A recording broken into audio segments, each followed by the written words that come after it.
Hello and welcome to the Minimum Competence episode for Wednesday, December 11th, 2024. I'm your host for today, Andrew Leahy, a tax and technology attorney from New Jersey. On today's episode, we cover the blocked Kroger-Albertson merger, Biden's veto threat on the Judges Act, Woody Allen's ex-chef's lawsuit, and The Onion's bid for InfoWars. Let's remember, we learn from history that we do not learn from history, and read today's legal news.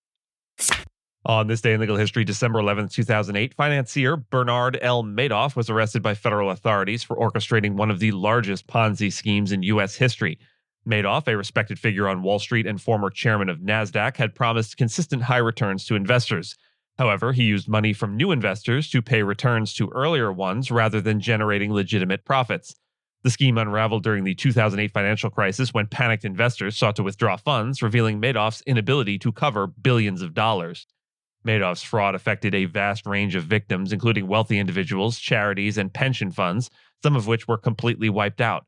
Prosecutors estimated the losses to be approximately $65 billion, though this figure included fictitious profits shown on client statements. The actual cash losses were around $17.5 billion, much of which was later recovered by court-appointed trustees. Madoff pleaded guilty in 2009 to 11 federal felonies, including securities fraud, wire fraud, and money laundering. He received a 150-year prison sentence reflecting the enormous harm caused by his crimes. The case also spurred regulatory reforms as it revealed significant oversight failures by the Securities and Exchange Commission, which had missed numerous red flags during prior investigations. The scandal had lasting implications for the financial world, highlighting vulnerabilities in investment practices and the need for stringent oversight. Many victims continued seeking justice and compensation long after Madoff's imprisonment, while the case remains a cautionary tale about trust and greed in finance. A U.S. bankruptcy judge halted The Onion's planned purchase of Alex Jones' InfoWars website, ruling that a bankruptcy auction did not maximize potential bids. Judge Christopher Lopez acknowledged errors in the auction process, including the trustee's premature call for final offers, which likely left money on the table. Neither The Onion's winning bid nor the runner-up bid from a company tied to Jones's businesses adequately addressed Jones' significant debts. Jones, who declared bankruptcy in 2022, owes over $1.3 billion to families of Sandy Hook shooting victims after courts ruled he defamed them by falsely claiming the tragedy was staged. The Onion's bid was bolstered by Sandy Hook families waiving part of their repayment to increase creditor payouts, raising its total valuation to $7 million. However, Jones argued The Onion's bid relied on inflated calculations compared to the $3.5 million cash offer from First American United Companies. The judge ordered a renewed auction process and called for resolving creditor disputes beforehand. While Jones celebrated the decision, The Onion expressed disappointment but reiterated its interest in turning InfoWars into a parody site with less harmful content. Sandy Hook family's attorneys criticized the delays but remained committed to holding Jones accountable. President Joe Biden announced his intent to veto the Judges Act, a bipartisan bill proposing 66 new federal trial court judgeships to alleviate case backlogs. Despite the Democratic-led Senate passing the bill in August, the Republican-controlled House delayed action until after the election, won by Republican President-elect Donald Trump.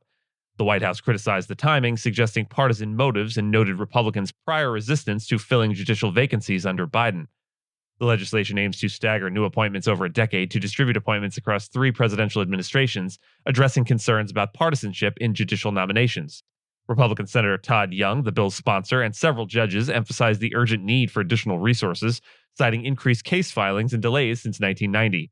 House Democrats, however, withdrew support, accusing Republicans of reneging on promises to pass the bill earlier. Representative Gerald Nadler argued that granting Trump immediate judicial appointments could bolster his executive power. Biden's veto would require a 2/3 majority in both chambers to override an unlikely scenario. Judges advocating for the bill expressed disappointment, emphasizing its nonpartisan intent and necessity to ensure timely justice. Woody Allen's former chef, Hermie Fajardo, has filed a lawsuit against Allen, his wife Soon-Yi Previn, and their home manager Pamela Steigmeyer of unlawful termination due to his military obligations and complaints about improper wages.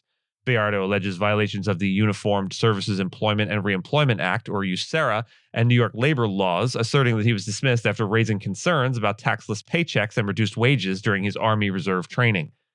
Fajardo's claims suggest a pattern of retaliation, including hostility from Steigmeyer and a sudden, unexplained termination shortly after a delayed return from mandatory military duty. The lawsuit challenges the defendant's subsequent claims of dissatisfaction with Fajardo's cooking, pointing instead to his complaints and military objections as the true motivation for his firing. Criticism of Allen is underscored, to say the least, by his history of abusive personal and professional behavior. Allen has faced decades of allegations, including long-standing sexual abuse claims from his adopted daughter Dylan Farrow, which have cast a well-deserved shadow over his career, despite his continued denial of wrongdoing. A U.S. federal court blocked the proposed $25 billion merger between Kroger and Albertsons, marking a victory for consumers who prioritize competitive grocery pricing. Judge Adrian Nelson ruled that the deal, which would have united the two largest traditional grocery chains, could harm shoppers by reducing competition and driving up costs.